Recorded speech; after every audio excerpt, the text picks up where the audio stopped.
to the Art of Never Giving Up podcast. As always, I have a very, very, very special guest. My special guest today is a go-getter. She is phenomenal. She is educated. Looks, beauty, brains, hustle.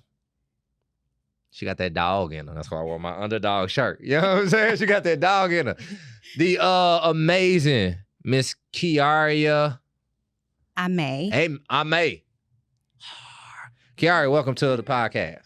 Thanks for having me, Warren. Oh, thank you for coming. That was a great introduction. I couldn't have done it better myself. Well, you are who you are now. First of all, I just want to let you know, the hair looks amazing. I ain't no shameless plug, but the hair looks amazing. You know where I get my hair? Yeah, she's happy hair. Oh, okay. Okay, we gonna get that out the way. We gonna get. Well, we in here talking about you, right? Yeah. So when I think about Keyarria, and I'm pronouncing that right, correct? Keyarria. I'm sorry, it's a Houston in me. Keyarria. I think about your social media presence, right? I think you killing it. Lord. Big settlements. No, big settlements. That's what I think. I think of big settlements. You are a personal injury attorney, one of the best. Yes. When it comes to what I do. What you do? Tell us about it. I'm the best at what I do. There's a million ways to skin a cat. So the way I skin my cat, Facts. I'm the best at it. So that's just... Now, let's be clear. My firm only handle injury claims resulting from car accidents. So if you slip and fall in a grocery store, nah. But car accidents, call me. You getting the claim. You getting the $850,000. I just seen that $850,000 you was bragging about on Instagram. Well, I wasn't bragging, and I did have help with that. I wasn't bragging. I was just showing you guys the work. It's okay to brag. It's okay. I will flex my muscles. Come on, I will do that, but you have to show people your work, because if you don't show them your work, then they'll misinterpret the Instagram for, oh, she's just a pretty face. She just, this is how she make her living. She posts this stuff, but somebody do this. And no, I actually work.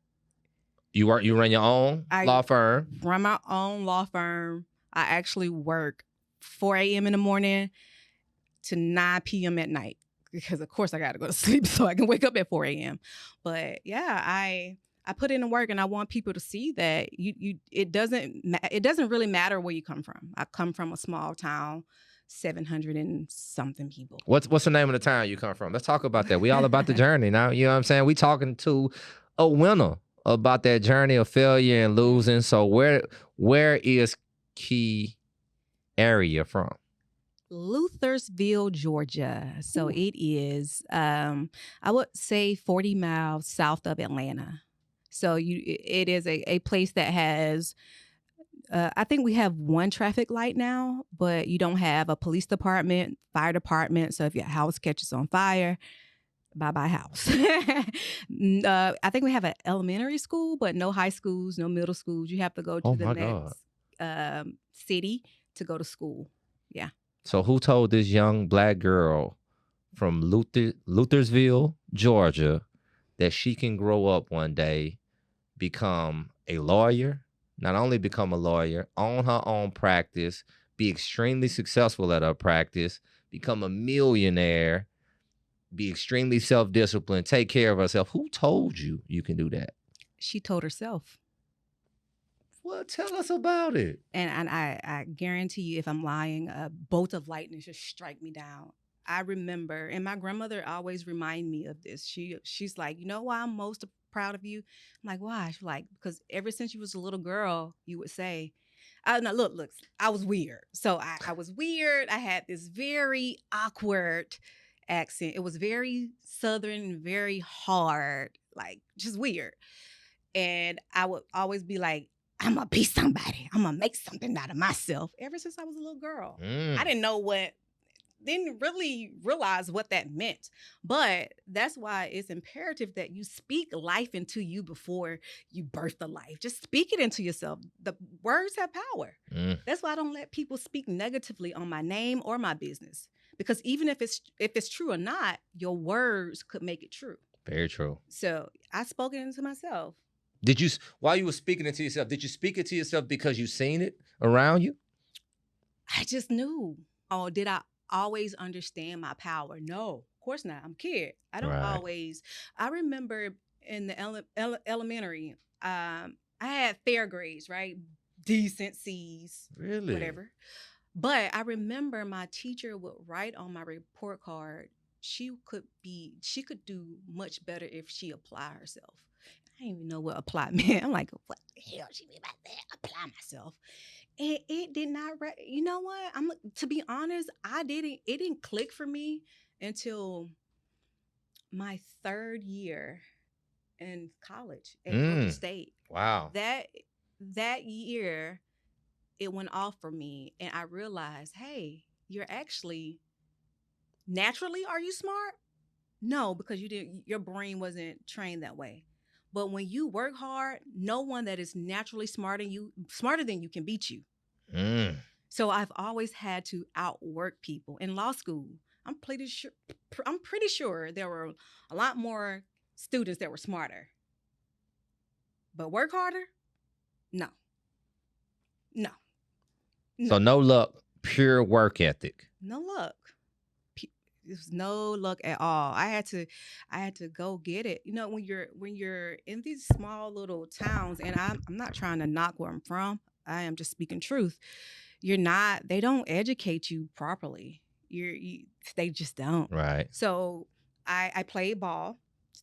I went to school on a basketball scholarship, but I went to junior college, of course. I went to a small town, so big schools don't see you, right? Right. So I go, and I remember not knowing how to write. Couldn't write. Didn't know what a run-on sentence was. Couldn't do any of that.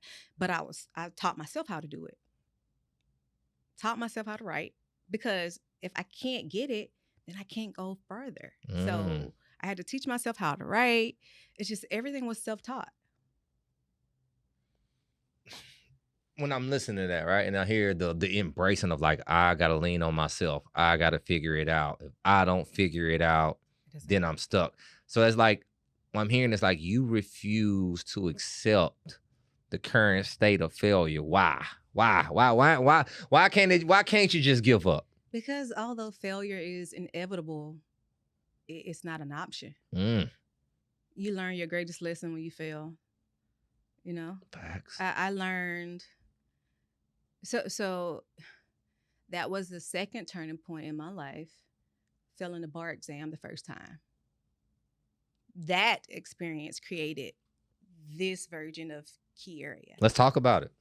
So we had Georgia State first. We had undergrad. Well, junior year, we get serious. Georgia State was not first. Oh, look, come on in. Tell the truth. Let's go. I played ball at Chattahoochee Valley Community College. Is that in Louisville? That is in Phoenix City, Alabama. Still small. Okay. No, yeah, no. I didn't get big metroplex when I heard Phoenixville. Yeah, you're from Houston, so these places are Georgia, Alabama, Southern. Well, Texas is Southern too. So from there, after I graduated there, I went to Miles College. Okay. Where's Miles College? Birmingham, Alabama. Gotcha. Okay, we're a little basketball scholarship. Fell out of love with basketball. Why? You see what I look like right now? Right. This is how I played basketball. I didn't know no other way. Rough. No, like, beautiful. Yes, but I was makeup, hair. No. But it didn't stop me from doing what I had to do, because in high school I was that girl. I was that girl. Okay. So when I got to Miles, they tried to change me. Oh, you got to take that. You can't play like that. Why? Do I have to play like what? Because if I can't play as myself, you're going to get nothing out of me. Right. So I fell out of love with that, but it just, when I think about the journey, it all makes sense now. It was never a part of God's plan for me anyway. So when you fell out of love with basketball at Miles, I realized I was smart. I left. I left and went to Georgia State. that's when you went to Georgia State. Mm-hmm. So what was the mindset when you get there? That's when it's like, I'm gonna go to Georgia State. I'm going back home. I'm gonna apply myself. Well, no, not necessarily. I'm just gonna be honest. I always had this fear of your country. People are gonna think you're dumb because you sound different, right? So when I get to Georgia State, I met this guy. I won't say his name. He won't see it anyway, probably because he's not a social media person. But he was from Birmingham, Alabama. The smartest guy I ever met. And he was so country. Super duper country. But when I tell you 4.0s, so when I saw the way he worked and the way he was just confident, I don't care, I'm from Alabama. I'm still that guy. Yeah, right. And then when I was like, okay, I can be that girl too. And when I start to speak up in class, someone came to me and said, I didn't know you were smart. I thought you were just a pretty girl that somebody's paying your 4-year tuition and you just here until you start opening your mouth. So was that so it looked like both of y'all had little epiphanies, right? You did, as well as your other classmates, like, oh, okay, no, this girl actually is smart. Yeah. She really. But I got that in law school too. Until grades started coming out. I got it. So we at law school in Georgia. Where's law school? Texas Southern. Okay, TSU. Gotcha. Thurgood Marshall. Yeah. So we at law school at TSU. we killing it. How's it going there? How's that looking on our journey? Where are we at? In law school? Yeah. Law school was great. I didn't like it at first. It was different because I'm from Georgia and I moved to Texas and it's like, oh, okay, this is what we're on. So I think life get a whole lot complex when you realize who's running the show. It's right. Not you. You're just in that body. There's a power greater than Warren. There's a power greater than Keyarria that runs the show. So every time I would I didn't want to be at Texas Southern. I wanted to go back home. But when I tried to go back, it would never happen. And then at some point I had to say to myself, God don't want you to go back. There's a reason God wants you to stay here. Stay put. And thank God I did. You got to listen. Those voices in your head, you have to listen to those voices. He told me to stay put. And I stayed. Did he tell, who's telling you to move? Because as I'm listening to the journey of you chasing your dream, right? He's coming from Louisville down to it is Luthersville. Like I'm sorry, Luthersville. All right, Luthersville, Georgia. Then we go to the community college, small Alabama. Then we go to Birmingham. Then we go back to Atlanta. Ooh. Then we come to Houston. Mm-hmm. Who's guiding those steps? And then what's the mindset of the confidence of when you're taking these steps? Because I just want to talk about the fearlessness about making those moves, because most people are kind of like scared to move out of that neighborhood or their city. And I didn't have a blueprint. I just moved around, like, okay, do this and then do this and then do that. As far as guiding my footsteps, that would have to be God. Because I honestly, sometimes I think about it, I'm like, how did you end up here? Because I didn't know any lawyers in Lutherville, Georgia. Right. Go to school with one. No one parent came on parent. What you call that? Yeah, the parent day. Career day. And spoke lawyer into me. Hell, I didn't know what I want to do. I want to do whatever. Right. I remember wanting to be a flight attendant at some point. Thank God he said my plans for you was bigger. Right. But Warren, that's a good question, because I knew at 18 I got to get out of here. So I got that basketball scholarship and I moved.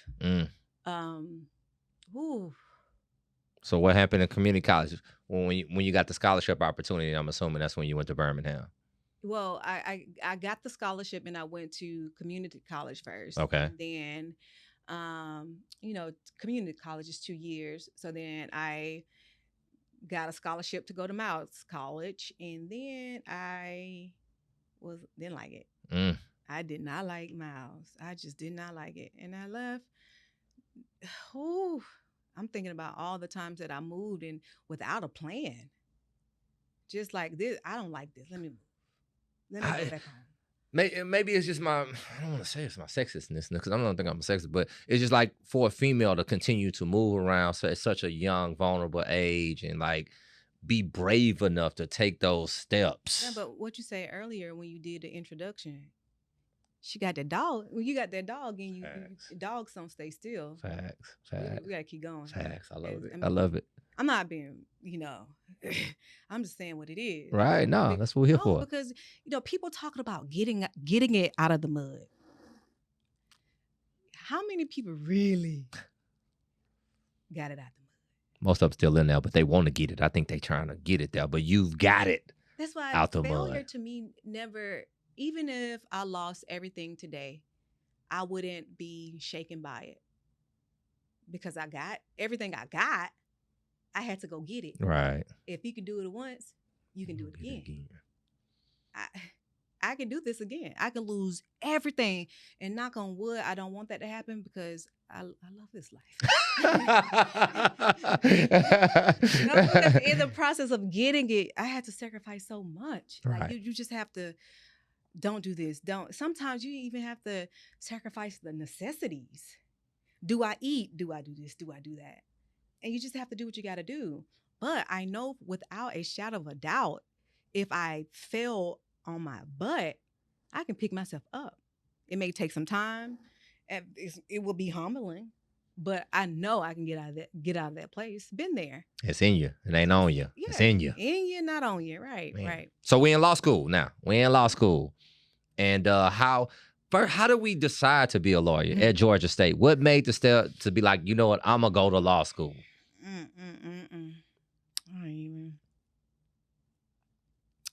I remember this. I remember this professor. He was, he graduated from Georgetown. So he was kind of, what's the word? I want to call him uppity. Kind of uppity. Bougie, uppity. Yeah. Uppity type of guy, right? So I don't even know how it came to me, but when I got this epiphany, hey, go be a lawyer. I went to him because he told us he went to law school, right? I go to him and I start inquiring about law school. I would never forget the way he looked at me. Now, if you wanna make me go 8, I don't use profanity. I'm a lady. If you want me to go 8, don't believe in me. I will go out of my way to prove you wrong. So he didn't say it, of course. He's my professor. But the look, the body language. I get it why you thought that this little country girl ain't going nowhere. Because I'm in my 20s, right? Right. Shorts is too short for school. My hair all the way down to my butt. You're a student. You're a student. You're a student. And you're young, so you don't understand. You're just, whatever. But that look of, and I remember walking away like, okay, game on. And then I had this friend one time, we were just having conversations about career path and what we wanted to be. She wanted to be in the FBI. And I said, I want to be a lawyer. And she was like, girl, please. No, you're too country to be a lawyer. No one's going to take you serious. And I remember thinking to myself, okay, game on. I like that chip. You definitely give me the vibe of like, I always got a chip on my shoulder.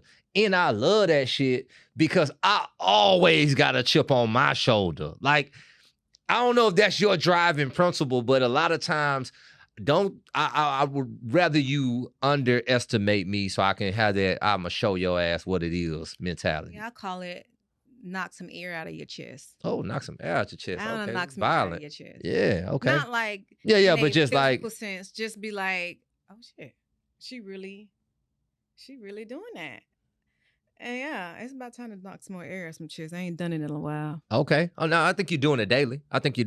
But yeah, I think you're knocking air out of But their you know chest what? daily. More honestly, when you live your whole life proving people wrong, you get to a point where you're like, what else? I don't got nothing else to prove. Facts. I literally, what do I have to prove to you now? I spent my whole life proving people wrong. Oh, you said this. Because this is where it stems from. My mom, and I don't want to, my mom had her first child, 11, 12. I'm the baby. So by 18, she got 3 children. Oh wow. For some reason, people want to say what your mom did, what your dad did is somehow indicative of what you can do. Right. What? Because me watching my mom, me watching my dad, me watching my mom work multiple jobs and struggling, me watching my dad be the hardest worker and still struggling, put some dog in me too. Like, Man, facts. Who about to do that? Facts. So if you gave me a pen and say, Keyarria, rewrite your story, I'm not changing nothing. Not even the bad decisions that I made, because you learn from those too. I love it. So I'm writing the story exactly how it is. Exactly the same way. So we at TSU now. Mm-hmm. That's where we at in our story. Coming from Lutherville, Georgia. Finally got it right. Yeah, there we go. You know, right. Mom, Honestly, that's amazing. Just I don't feel like I want to skim over the fact that your mom had 3 kids before she was 18, right? So that's what you see, and you got this "I'ma be somebody" mentality, yes, right? I'ma prove them wrong. Little key. Got this little dog in me. I know what I'ma do. I'm in there. You down here in Houston. You at TSU. You in law school. We picking up there. Now we out of law school. It's time to take the bar. About to go get this money. And show them who I really am. You go take the bar. You prepare, I'm assuming, and you fail. Tell us about that. Whew. Bring back some memories. First thing first, I didn't give myself a chance the first time. Because you remember that little, I'm going to be somebody. I remember walking into NRG the first time I took the bar. I think it was July 2018. 18. Oh, Jesus. And that was the first time in my life that I felt intimidated. Because nothing intimidated me. I played sports. If you were on the other side, it's on. I walked in that building and I looked at every single person. Now, granted, you got to remember, this everybody in the state of Texas. Oh, okay. All the schools. It's not just your peers that you went to law school with. It's everybody in the state of Texas. So I'm looking around and I'm looking at all these YT people, and I'm thinking, I kid you not, I'm looking at all of them saying, oh, they gonna pass. You look like them. I never once gave myself that benefit. So how do you have more faith in these people that you don't know over yourself? I never once said, you're gonna pass this exam. So I'm nervous, and it's not. So people think that you fail because you're not prepared. Okay. It is not that. It's not that. Sometimes you can over prepare, and then sometimes it's just not your time, right? So with me, I remember the first time I took it, I was studying 18 hours a day. Wow. I would study 18 hours, go to the gym, repeat, blah, blah. I had so many mental breakdowns. It was pathetic. But your brain don't work like that. Just like any other muscle in your body, your muscles get fatigued. This doctor told me the second time I took it, hey, don't study like that. Study for 4 hours, take a break, do what you got to do, come back, study for 4 more. Because after 4 hours, your brain stopped retaining information. It's fatigued. How are you looking at papers and words for 18 hours a day? Because I thought that what I needed to do. We have this mentality. If I put in the work, I am going to pass. No, you have to put in the work, but it has to make sense. And it has to be consistently. So no, but then on top of that, not giving myself an opportunity, not giving myself the benefit of the doubt, I didn't appreciate the opportunity that God had afforded me. That's why I kept having those mental breakdowns. Why are you having these mental breakdowns? Do you not know who you are? Mm. Do you not know what this is? Because it's not too long ago, people that looked like you, not just black, but a woman, couldn't do this. Right. So it's just not saying, hey, this is an opportunity of a lifetime.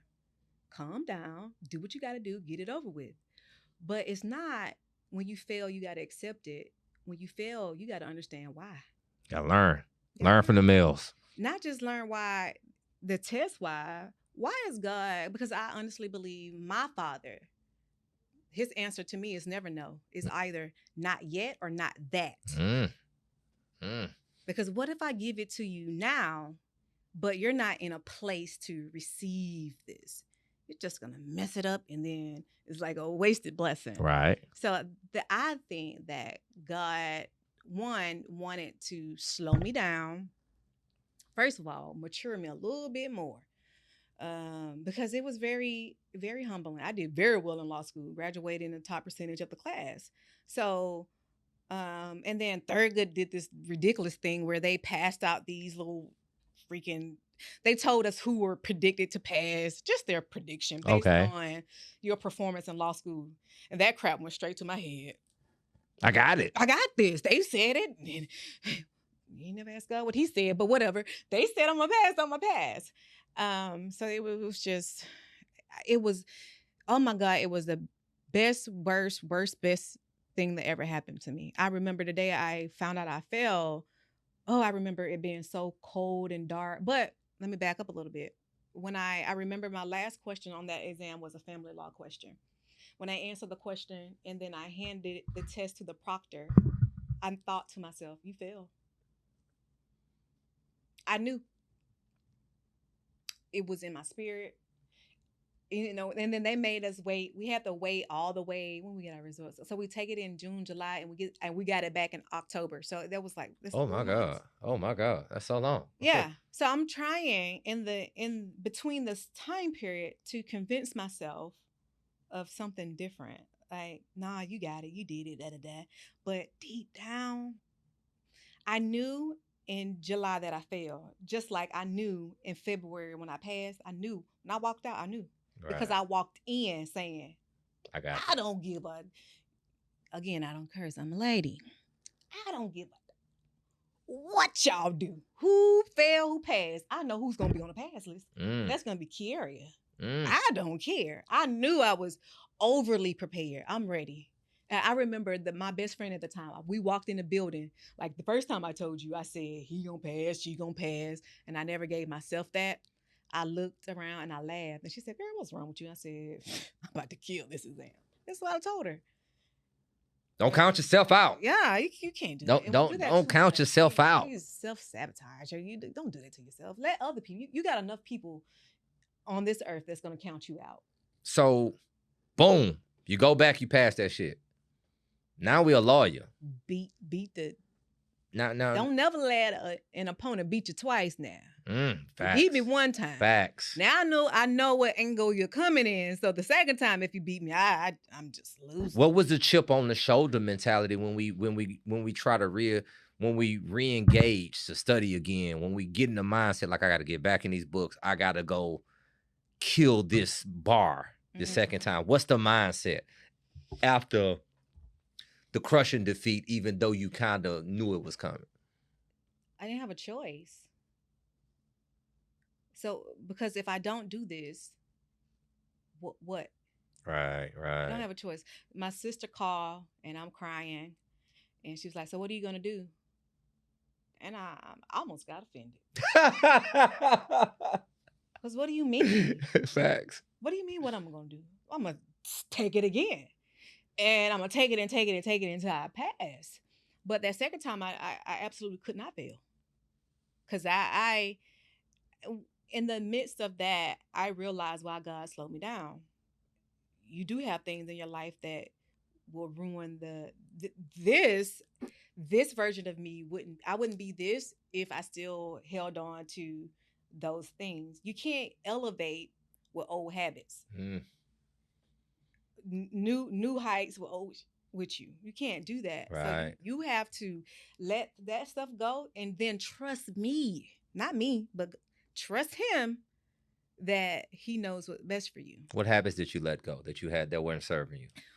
Ooh, Yeah, there we go. Oh, we gotta talk about it. Yeah, boring. we gotta talk about it. You gotta give me some. It's not only just Something. habits. Sometimes it's people. People. Okay, now give it to me. What did you have to let go to Warren, create space for victory I'm for gonna you? need. I would need a show that actually, some Real Housewives of Atlanta go baby $2 million to tell.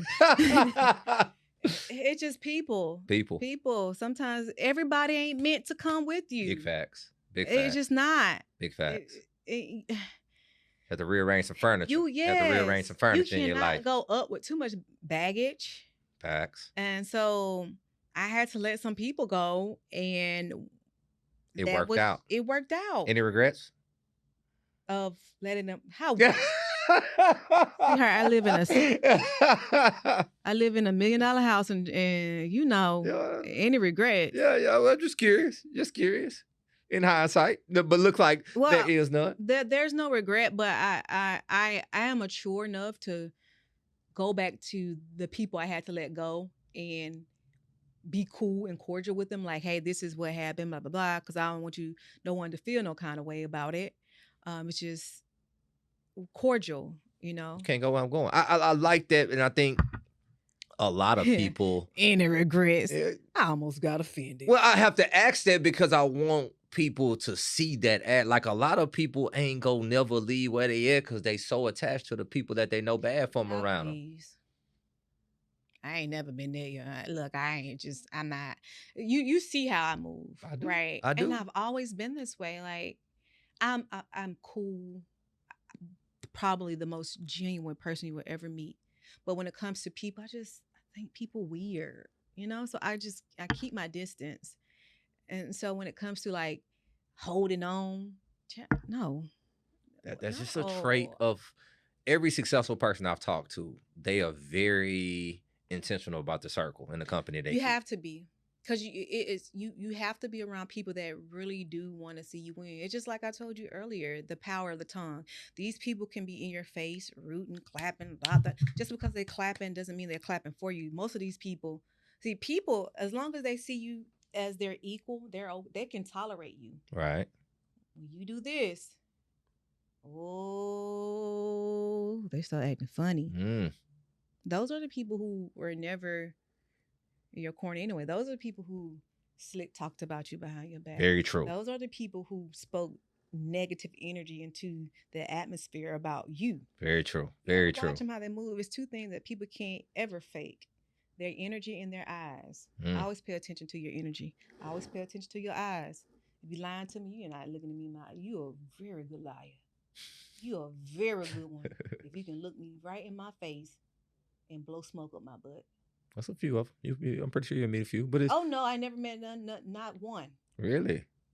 With the right energy and look me in my face and blow it up my butt. Right. At some point, you're gonna start stuttering and stumbling over your words and looking all up. No, you can't fake energy. I can't fake my energy and people know if I like you. Right. Very true. I'll go out of my way to make you smile. If I don't mess with you, I'll go out of my way to go. You stay out of your way. Facts. So auditing your circle, something that I think people have to be unapologetic about, and not. It seems like you don't have no regrets. You got to exactly where you knew you was gonna go, and it ain't personal all the time. It's just like, shit, you can't hold me back. I got to go where I'm going. Zero regrets. I told them people, y'all ever give me a license, it's on. Well, we're gonna work on it. Then and then this the thing, it's so amazing how God works. Oh my God, it's so amazing. Because I didn't know what I want to do. So I remember before I had this huge Instagram following, I would wake up every morning and I would post, "Dear God, put me where you want me to be." It is one thing to say it, it's another thing to actually mean it. When you ask God to put me where you want me to be. You are my father. You created me. Thus, you know exactly how I am and who I am. One thing I know about myself, I do not like asking people for money. Mm. And he knew that too. So he put me with PI. That way, just hypothetically speaking, if Warren, I don't want to speak that in your life. If Joe Blow wanted to get a divorce and he came to me, it makes me very uncomfortable to tell Joe Blow, a hard working man who worked every day, working paycheck to paycheck, I need $15,000 to do your divorce. Pay me. Mm. That's not comfortable for me. I can't do that. But when I have to tell State Farm, Allstate, Geico, Progressive, USAA, I need this for my client's injury. Pay me. PI, personal injury. Yeah. Okay. I need this for their injuries. Pay me. That doesn't bother me at all because you're in the business for this. This is why you do it. Right. And God knew that because PI wasn't at the top of my list. Personal injury law wasn't, because you guys don't know. Yeah, we don't know that lingo. We don't know that lingo. It wasn't at the top of my list. I wanted to do family law. I don't know why I want to ruin my life like that, but that's what I wanted to do. So how did you end up in personal injury? One of my dear Antonio Cabrero. Okay, Antonio. Shout out to Antonio. Oh yes, that's my friend to the end. He was working at this reputable law firm. I'm not going to advertise no one's business, especially not this one. Anyway, and I reached out to him. I'm like, man, I want to work where you work. I want to work where you work. And he was like, when they were hiring, he was like, Keyarria, we're hiring. I put in a good word for you, blah, blah, blah. And that's what it was. So I go back to not doubting myself. I was getting ready for the interview and I went to the website just looking at the personnels because the law firm had all the attorneys. They're young. How many you think look like me? 0. Absolutely none. Oh, one? Okay, we had one. Okay, it's one of us. All right, sisterhood. So I said to myself, these white folks not gonna like, because I'm not. If I got to be honest with myself, and this is how I always knew I was going to work for myself. I'm not your traditional. The idea of what lawyers are, I don't fit the mold. It's changing now because time is changing, and you got social media. Now lawyers are more themselves and not as politically correct and cookie cutter and everything else, right? This way, walk this way, talk this way. But for a law firm, this cultural fit, oh, absolutely not. I'm not that. You got to know yourself. I am not that. So you didn't apply? Yeah, I got the job. Okay. But I probably got the job because. Okay. I know why I got a job. Anyway, it doesn't matter. I got it. But I got the job. I loved what I did. It taught me, again, God works. That's how you work. Put me someplace where I'm not comfortable. Because comfortability causes you to be complacent. Complacent causes you to stay. Then you end up staying longer than you were supposed to stay. Very true. And then you wake up, time's going by too fast. You wake up 40, 50, and you still working for this man because he made you comfortable. He paid you enough to pay your bills. So he put me in the worst situation I could ever be in. First of all, they don't even like your type. Don't like you like that. And he's going to bully you. You ain't going to bully me too long. I'm going to get up out of here. I'm going to learn what I need to learn. And I'm going to go. And the time that I left, was I ready? No. But I felt like if God allowed me to get up and walk my black behind out that door, he already had me. So you left there? I left and I never worked for nobody else again after 11 months. 11 months into your first job as a lawyer, you uncomfortable. I don't like the environment. I trust COVID. Me. Oh, during COVID too. We're still shut down. seems like a perfect time. The whole world's coming to an end. Everybody wearing masks. I'm just gonna get out of here and trust Probably myself. the worst time. If you really, I was being sarcastic. Right. I was being Right. sarcastic. And I think about them like, dang, you did that during COVID. Things were shut down and people weren't moving. And I don't gamble, but if I did, better believe I'm betting on black. Big facts. I love that. Big facts. I went for it. I'm like, you know what? How many clients did you have at the time? 0. Not one. Not a single client. I didn't have nothing. I mean, no pending cases. I worked for somebody, so I didn't have any pending cases. I didn't have no clients. I didn't have anything. Walk out on faith. I didn't have no money for real. I am just gonna be honest. I had probably $8,000 to my name, and I used the whole $8,000 to start my practice. That's it. What's the mindset? What are you thinking? I gotta make it shake. It's all on me. What are you thinking at that point? I'm down to my last 8K. I can't stay over here with these people. I'm uncomfortable. I gotta make a move now. How? With all that against you? I was thinking about that little girl who said, I'm gonna be somebody. That little girl knew. How long? Now we out here. We thugging it. You the boss. You learning that when you the boss, them checks ain't coming for free. They ain't coming at all unless you do the work. How do you get your first few clients? My first few clients came from the gym.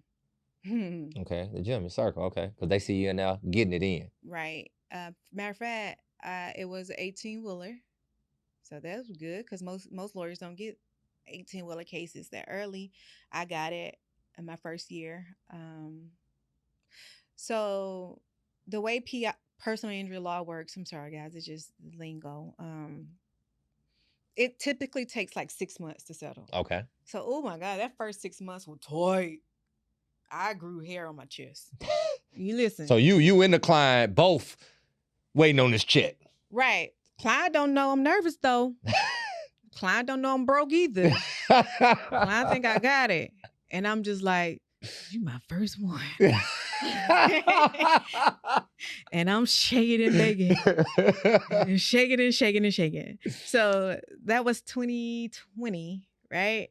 So my first case didn't settle until January 2021. So I started my own practice May, June 2020. Real COVID. And so that was real COVID, right in the middle of it. Real COVID. And the very first one settled in 2021 in January.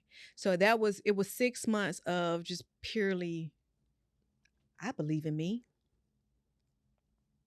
I believe in me. You getting up every morning. What are those conversations like getting up every morning? I'm running out of bread. I do believe in me. It's going to shake, but still I'm going through the process. What are those conversations like to yourself?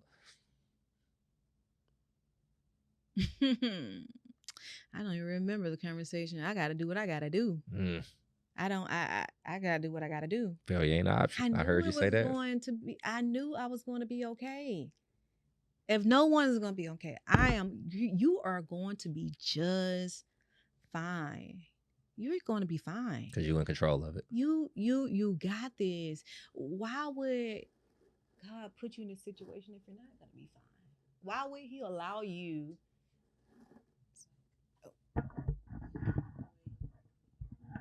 Is it good now? Okay. Why would God put you in this position for you to fall flat? Fall flat like a Coca-Cola? No doubt. No doubt. You was go figure it out. You had it. You was in the right spot. Yes. If I can't do nothing else, I can survive. I love it. If I can't, I know how to survive. I've been surviving for almost 35 years. So I kind of just hold tight. I used to wear this girl, Vanessa, bought me some tights at the gym. I'm pretty sure she thought I was poor. Vanessa, I love you. She bought me, and my tights had holes in the crotch part.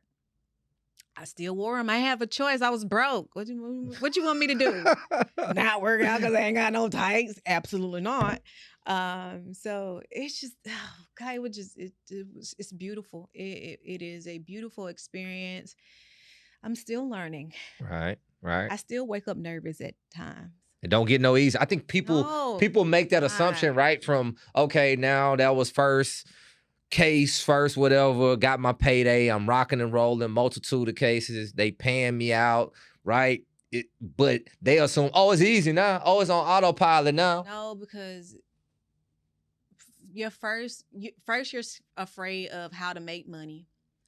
And then once you start making money, now you're afraid of how to keep money, because now you got a new friend that's going to be introduced to you called the IRS. Facts. So it's always learning, and it's always scary. The IRS terrifies me. I get a letter, I be, oh Lord, what now? What you want now? I'm nervous. A little bit of those earnings. Just a little bit of those earnings. I know you know. A little bit of those earnings, yeah. Yeah. So so every level, that's a different devil. What habits have you had to create as you've grown as an entrepreneur, your own practice, and grown your own practice? What habits have led to your success? You know, I'm really simple, actually. I just look kind of complex. But when you don't have kids, and you know that person that helps you make the kid, and then it becomes all about you, you come up with a routine. I think routine is imperative for success. Right. You come up with this routine. Yeah, there will be days that things happen and it, wiggle it around a little bit, but you stick to the routine. I do the same thing 365 days of the year. What's that routine? What is that? I'm up at 4 a.m.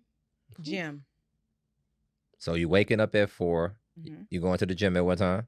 I get there about 6. Okay. Because I live far away. Okay, gotcha. So I get to the gym at 6. I'm out 8:39.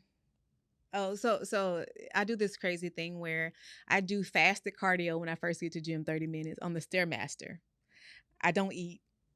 I don't eat until after I get done working out. So that's like 12. Whenever I get back home, that's when I eat. How long is this gym time again? We get there at 6. 8:39. Okay. Out. Then I go to Hot Works, which is this I do cycling inside of a infrared sauna for 30 minutes. So we go to the gym, then we go to the bike. Is not enough. I'm gonna be in a hot ass sauna on a bike. And you know how I be going anything. Yeah, no, I see the energy on the ground. I see that it's very aggressive. I be very in there, like, what's up? That's 6-7 days a week as well. I go to Hot Work 7 days a week. 7 days a week, gym 6 days a week. Yep. Then back home to get the day. Yep. Get dressed, eat, get dressed, walk the dog, go to the office, and I work until I'm tired. What does the gym do for you? Because I see it on the gram. I mean, I see you going hard all the time. What does that do to you? What's the significance of getting that done every day? Why are you going 6-7 days a week? It gives you the confidence that you need as a Black woman in a industry that's dominated by men. It gives you the confidence to walk in a room knowing not only do I belong here because I'm smart, but I look the part too. I don't care what no one says. Beauty sells. You a lot of doors. This is America. This is America. Yeah, a lot of doors are gonna be held open for you because you're beautiful. But the doors stay open because you're smart and you work hard. Right. So you're taking advantage of all of that. Oh yeah. It's nothing like a nicely toned woman. Then when you see a woman that gets up, this is not like I was doing this I was doing this way before Instagram made working out popular. Right. I've been working out. I remember this phase where I would be the only Black woman in the gym consistently. And then all of a sudden, Instagram made working out popular. Now I see more women working out. But there was a time when that wasn't a thing. Where's the initial commitment come from? Is it health reasons? Is it just I want to look good? What is it? I don't want to look good. Okay, we got to tell the truth here. No, yeah, but it's a combination of both, right? And plus, I played sports, so I've been doing this my whole life. Gotcha. Like, this is just my thing. And then muscle memory is a fool, because even if in the cooler months, we're naturally slow down, right? But my body pops back just like that because of all the years of playing sports. Your muscles, just the muscle memory, it comes back. So and of course you want to be healthy. I probably have a cold once a year. I don't have any Health is okay. health issues. I'm healthy. And then the look, I don't care how many times I get this. Oh, you look like a man. What man look like me? Show me that man, because that man look like a very beautiful woman. If I look like a man, right? But you can't let people opinions about how you look bother you. Who cares what you think? So you're doing it all for yourself. Oh yeah, yes. What other self-care? Because you're running all this by yourself, right? And I know as an entrepreneur, that shit hard. Point blank, period. Still in between checks, dealing with clients, all of those headaches. What other self-care things are you doing? Because I think a lot of times our mentality is always like, I'm gonna thug it through. I gotta stay down. I gotta stay in the grind, and we neglect ourselves. What other self-care? That's what I'm talking about. That's what I'm talking about. I don't neglect me at all, because if I don't take care of Keyarria, how am I gonna take care of you? I know when I need to step away. I know, and when I do need to step away, I step away and step right on a plane, first class, going somewhere. You do a lot of traveling. I see it all on social. You seem to don't do it enough. You seem to be like taking trips by yourself. I only took one trip with someone, and that was this past March. I went to Jamaica with some friends that I played kickball with in Atlanta. Yes, that's dope. Play kickball. That's dope. But yeah, if I've never been I don't go out of my way to make friends. If I wanted friends, I know I can make friends. Right. Maybe I thought it was a tourist thing that we don't really. I like people. Like Brie, I like you, girl. But it just. You okay in your own comfort. I always go back to my comfort zone, which is me. So even traveling, you on your own. You're going to, I think you just told me, you finna head to Dubai. Solo traveling trip by yourself. Yes. And gonna have a blast. You ain't nervous. You ain't scared. No, Dubai is one of the safest countries. That's true. That's very true. I'm fine in Dubai. Where all have you flown by yourself and traveled by yourself? Jamaica, St. Lucia, Anguilla. Where did I go? Costa Rica. Where did I go? That's what I can think of right now. All by these are international destinations, so I think that's good enough, right? Puerto Rico, well, that's U.S. territory, but yeah. Planning this by yourself, you hanging out every day by yourself. My niece and nephew. Yeah. Okay. But yeah, but when I get home, I've been this way my whole life. So I've been in Houston since 2015. I don't have friends like that. I don't have anyone I could call and say, "Girl, let's go hang out, girl." You know. But you have to be that way. But sometimes, and I'm not bragging on myself. I'm just speaking truth. I know although it is rare to find good people, I know there exists because I'm one of them. Right. Just pure-hearted. Like if I say you're my friend, I will go to hell for you. You can call me 2:00 in the morning and you can tell me I need you.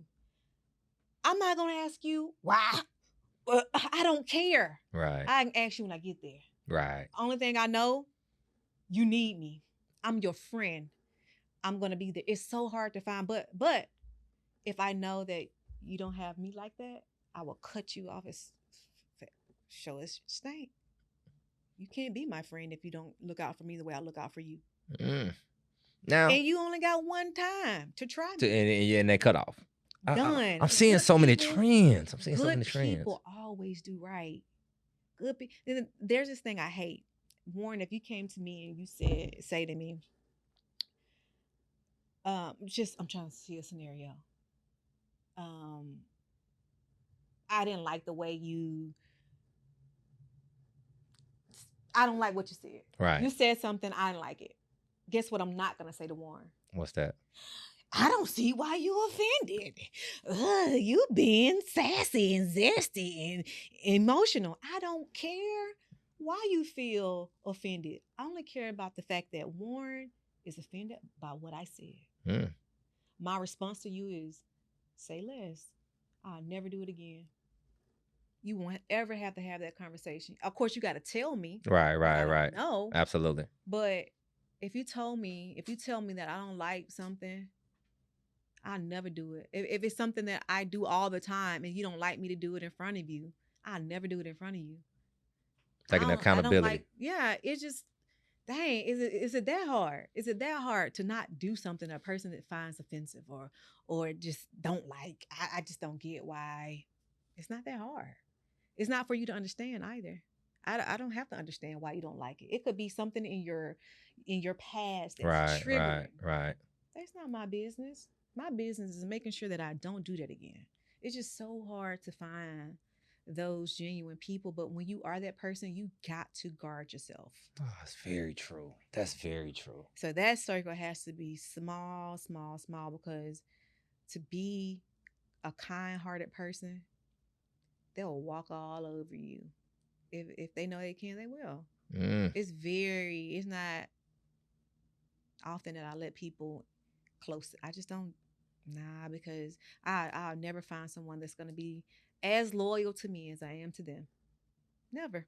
Now that's friend end, right? And then we see on the gram, you promote the business, you're displaying the wins, working out is consistent. I'm seeing that society says mid-30s, successful woman. Where your family at? Where your husband at? Where your baby is at? Oh Lord. You know they driving me to the damn. Yeah, I'm just saying, right? They driving me to the floor with this one. They driving me crazy with this What are your thoughts on it? Successful Black woman, attractive, confident. I saw this lady say, and I don't want to, what they call it, bite on it. No, we gonna bite it. We on my bar. I'm not bite. I don't know her name. I know she's a successful realtor in Atlanta. Last name Watson or something like that. Very beautiful woman. I heard her. It's funny. Just the other day, she said something about how when you're a successful woman, you're confident, you're beautiful. How dare you? They're always looking for something to say to devalue you, because believe it or not, and it comes from people that look like us. I get it the most from Black men, and I've taught myself not to get angry because I understand that the world has been conditioned into hating Black men. Black men has been conditioned to not hating. I won't say they hate, disliking, disrespecting, and devaluing Black women. And not all, because Warren, you've always been rooting for me. But I get it so much. I'm like, why? So what angle can I attack this successful, beautiful, confident Black woman? Because I dare her to be that. She's a Black woman. It's almost like we're not expected to be great. We're not expected to have high values, because when I say, hey, this is what I want, he got to be A, B, C, D, E, F, G, and they come back and say, no, you Black and nobody don't want you. You're still Black. So they got to find a way to discredit me. They have to find a way to, I call it, humble me. So you can't say I'm ugly. You can't say I'm dumb. You can't say I'm broke. You can't say I'm somebody's baby's mama. You can't call me a hoe because I don't move like that. What can I say about her? Something got to be wrong because she ain't got no man. She ain't got no children. That's the only thing you can say, other than, oh, you wear weave makeup. Oh, so do your mama. And is that necessarily a bad thing? Because ain't no time frame on that, right? Man. Yeah. According to them, it is. According to them. But because that's that Kevin Samuel mentality. A woman over 35 got to put herself on clearance. This one ain't. Is never. I can be 45 and I have value. Right. Who are you to tell me when to devalue myself? But if I had kids, guess what they would say? Just a typical guy, baby mama. Don't no man want you with them 2 kids. They do it to women that got kids all the time. I see y'all do that. So y'all do that to her, and you turn around and tell me, you ain't got no man, you ain't got no kids. You're worthless to the world. Oh, come on. I tell you what, don't be surprised if you don't ever see me with one. I ain't pressed. I'm not pressed. He's gonna be what I want, or I'm continue doing what I'm doing. I agree. No, I agree with you, and I also agree with the conditioning sometimes of society, right? Of like, man, because I don't know if that's why we feel that's a bad thing. I think that's the same case if it was a black dude, though. I think if it was a black man, 35, it was like, bro, where your life at, bro? You ain't gonna settle now. But not as much. Not as much. True. Not as much. Does this black man, 35, got money? Yeah. He ain't got no problems. He can have any woman he want. See, that's the difference, right? A man with money, you could look like a Willie LeBlanc. That's very true. And you can get the baddest woman in the world. That's very true. For a woman with money, it actually take your dating pool a whole lot smaller. Because now, realistically, in my field, there's no cap, right? I can make how much woman I want. Right. You got to find a man that, hey, I always say I want a man that makes more money than me, but what chance of that happening? Very slim. It's not many. Why you got to make more money than you? You got enough for both of y'all. Stop that real quick now, Warren. Hold on, player. Now. What? I almost got offended. Okay.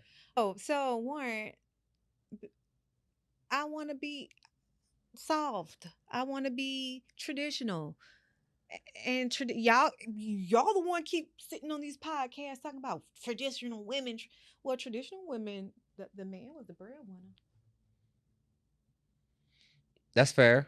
Not y'all. I'm not on the right. podcast. When you take care of everybody around you, when you're the one that if something happened, they're gonna call you. You gotta fix it. The last thing you need is another dependent. I can respect that. So if I can hold them down, I need you, sir, to be able to hold me. If I lose everything, I know you got me.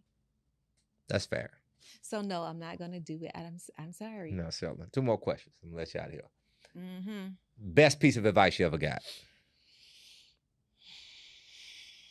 Best piece of advice that I've ever gotten. Best piece of advice would probably be to be me, unapologetically. Did I say that right? Yeah, absolutely. Okay. Be me. Be yourself. Just be yourself. Facts. Everybody else already takes that. And business-wise, though, and I always wanted to I've been dying for the opportunity to tell anyone who's starting off fresh, the first thing you better do before you make a dime, make sure you got the people to handle your money in place. Tax people, CPAs, accountant, whatever you want to use, because you're going into business to make money, so you got to already anticipate making money. And like I told you earlier, when you start making money, you get another friend. The IRS. Called the IRS. Facts. So you want to stay on top of them before they get on top of you. And last one, currently, when Keyarria is feeling herself. Every day. Every day. What theme song playing? How Blowing in the Wind. How Blowing in the Wind. I'm killing it. What theme song is playing? Oh, Lord. Come on now. Oh, I got so many hits. give me 3. Top 3. I am killing it. You want. What is that? Brian. It was his name, Bryson? Whatever She Want. Whatever She Want. Okay, that seems like something you might like. You don't even know the song. I don't know it. Whatever She Want. Because that's what I'm gonna give myself. Whatever I want. Whatever she want. That's 1. 2. Order my steps. Order my steps. All right, we got a little trap, got a little gospel. I'm mad. I ain't mad at it. When you going through it, that's my last one. When you going through it, you're down. You got to pick yourself up. What we listening to? That would be Order My Steps. Order my steps. All right. Order my steps. Boom. It's been a long time since I've been down and had to pick myself up. That's a good problem to have. It's been a long time since I've been so down. I need to pick myself up. That is a phenomenal problem to have. But why is that? Because I ain't got no man. Oh, now we ain't gonna blame it on the brothers. Now we ain't gonna do that. Now they'll put you down and you had to pick I yourself just think up. we gonna say because you get up and get your workout in and get your mind right every I don't let day and anything control stress your me. circle. Goodbye, sir. Boom. I don't doubt that. Well, You ain't gonna stress me. that's another episode of the Art of Giving Up podcast with the amazing, phenomenal Miss Keyarria. Thank you for tuning in.